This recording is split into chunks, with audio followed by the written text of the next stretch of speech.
inicia el libro de Gálatas. Pablo, apóstol, no por investidura ni mediación humanas, sino por Jesucristo y por Dios Padre, que lo levantó de entre los muertos, y todos los hermanos que están conmigo, a las iglesias de Galacia. Que Dios nuestro Padre y el Señor Jesucristo les concedan gracia y paz.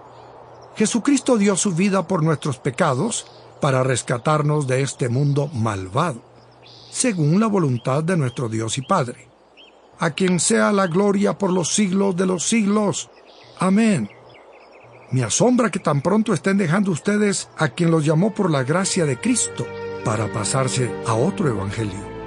No es que haya otro evangelio, sino que ciertos individuos están sembrando confusión entre ustedes y quieren tergiversar el evangelio de Cristo.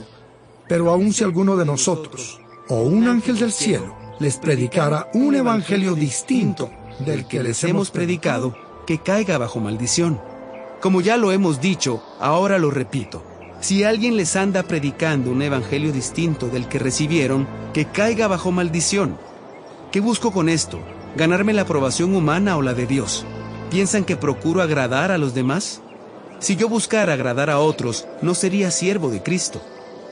Quiero que sepan, hermanos, que el evangelio que yo predico no es invención humana. No lo recibí ni lo aprendí de ningún ser humano, sino que me llegó por revelación de Jesucristo.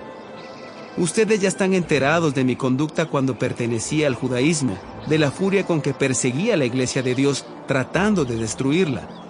En la práctica del judaísmo yo aventajaba a muchos de mis contemporáneos en mi celo exagerado por las tradiciones de mis antepasados. Sin embargo, Dios me había apartado desde el vientre de mi madre y me llamó por su gracia. Cuando Él tuvo a bien revelarme a su Hijo para que yo lo predicara entre los gentiles, no consulté con nadie. Tampoco subí a Jerusalén para ver a los que eran apóstoles antes que yo, sino que fui de inmediato a Arabia, de donde luego regresé a Damasco. Después de 3 años, subí a Jerusalén para visitar a Pedro y me quedé con él 15 días. No vi a ningún otro de los apóstoles, solo vi a Jacobo, el hermano del Señor. Dios me es testigo que en esto que les escribo no miento. Más tarde fui a las regiones de Siria y Cilicia, pero en Judea las iglesias de Cristo no me conocían personalmente. Solo habían oído decir, el que antes nos perseguía, ahora predica la fe que procuraba destruir, y por causa mía, glorificaban a Dios. 14 años después, subí de nuevo a Jerusalén, esta vez con Bernabé, llevando también a Tito. Fui en obediencia a una revelación, y me reuní en privado con los que eran reconocidos como dirigentes, y les expliqué el evangelio que predico entre los gentiles, para que todo mi esfuerzo no fuera en vano. Ahora bien, ni siquiera Tito, que me acompañaba, fue obligado a circuncidarse, aunque era griego.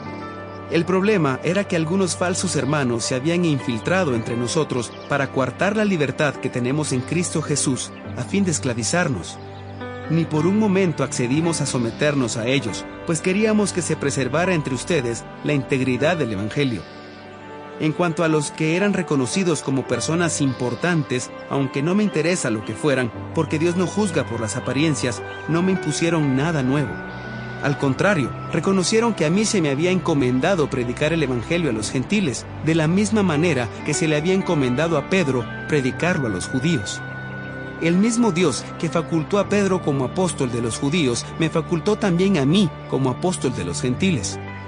En efecto, Jacobo, Pedro y Juan, que eran considerados columnas, al reconocer la gracia que yo había recibido, nos dieron la mano a Bernabé y a mí en señal de compañerismo, de modo que nosotros fuéramos a los gentiles y ellos a los judíos. Solo nos pidieron que nos acordáramos de los pobres, y eso es precisamente lo que he venido haciendo con esmero. Pues bien, cuando Pedro fue a Antioquía, le eché en cara su comportamiento condenable. Antes que llegaran algunos de parte de Jacobo, Pedro solía comer con los gentiles. Pero cuando aquellos llegaron, comenzó a retraerse y a separarse de los gentiles por temor a los partidarios de la circuncisión. Entonces los demás judíos se unieron a Pedro en su hipocresía, y hasta el mismo Bernabé se dejó arrastrar por esa conducta hipócrita. Sample complete. Ready to continue?